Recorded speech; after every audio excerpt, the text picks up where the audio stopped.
serangan yang melibatkan ribuan tentara VOC dan pasukan Arung Palaka itu meluluhlantahkan kerajaan Goa. Cornelis akhirnya berhasil mengalahkan kerajaan Goa yang selama ini menghalaunya melakukan monopoli politik dan ekonomi di timur Indonesia. Sultan Hasanuddin sebagai Raja Goa waktu itu terpaksa harus menandatangani Perjanjian Bungayah pada tahun 1667.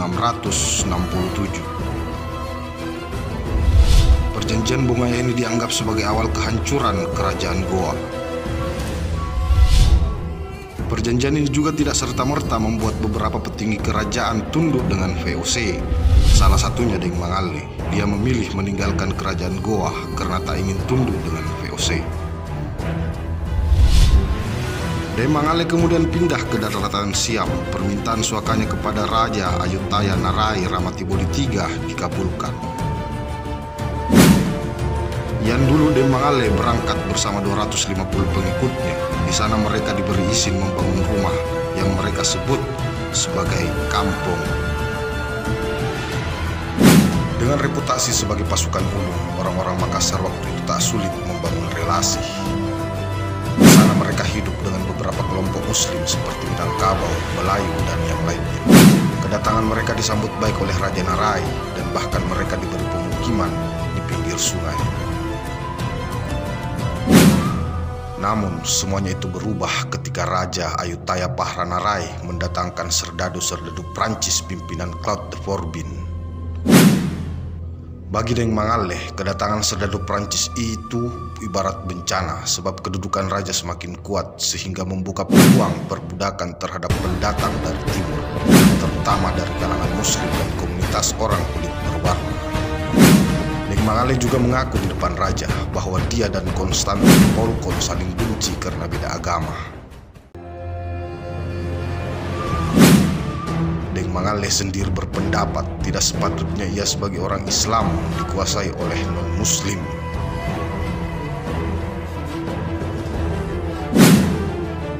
Sentimen anti-Eropa pun tumbuh subur di kalangan rakyat. Sejumlah komunitas penduduk desa secara terang-terangan mengambil sikap.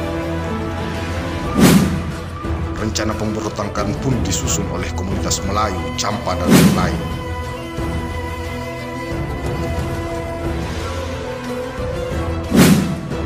Deng Mangalle sebagai pentolan komunitas Makassar pun diajak serta.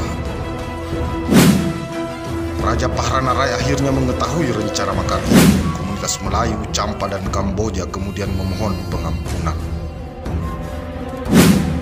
Deng Mangalle juga diminta untuk mohon ampun, tetapi ditolak mentah-mentah oleh Deng Mangalle. Ia memilih mati di medan tempur ketimbang dipaksa mengaku dirinya sebagai bagian dari kelompok pemberontak. Claude de Forbin lalu menerima perintah raja untuk memblokir keberangkatan dua perahu Makassar yang berniat meninggalkan kerajaan Siam. Perang tak terelakkan. Orang Makassar menghadapi pasukan Eropa dengan semangat sirih untuk keyakinan membela kehormatan sampai titik darah penghabisan. Sebanyak 366 orang prajurit Prancis ditewaskan oleh 6 orang Makassar yang mengamuk kesetanan dengan tombak dan baliknya. Raja Narai pun mengajak orang Makassar untuk berhenti, namun menemui jalan buntu. Koalisi Ayutthaya Eropa lalu mengepung kampung Makassar. Pengepungan itu dilakukan pada 23 September 1686 dengan kekuatan 3.000 personel. Dengan prinsip Kualeng Talang Anatoliah, Deng Mangalle mengumpulkan 45 orang pasukannya walau tahu akan kalah dalam peperangan. Tidak sedikit pun dari anggotanya yang menghabisi nyawa istri dan anaknya sebab takut jikalau saja nanti mereka diperbudak. Dalam serangan itu, beberapa kali pasukan Siam harus mundur menghadapi perlawanan orang Makassar yang sangat berani dan nekat. Walau akhirnya serangan total Ayutthaya Eropa membuat kampung Makassar pun jatuh. Deng Mangalle sendiri terluka dengan 5 tusukan tombak. Tangannya juga tertembak, namun ia langsung menerjang Perdana Menteri Ayutthaya dan membunuh seorang Inggris yang menghalangi sebelum akhirnya tewas terkapar. 33 prajurit Makassar menyerah dan dikumpulkan. Mereka dibunuh secara sadis oleh pasukan Prancis. Kampung Makassar dibombardir rata dengan tanah, sementara 2 anak Dai Mangalle ditangkap lalu dikirim ke Prancis menjadi tentara legiun. Dan pada tahun 1688, Revolusi Siam meletus. Raja Pahranarai lengser dari kedudukannya sebagai Raja Agung. Dan untuk menghormati prajurit Makassar, wilayah pemukiman Dai Mangalle kini diberi nama Makassar, menyesuaikan penyebutan lidah orang Thailand.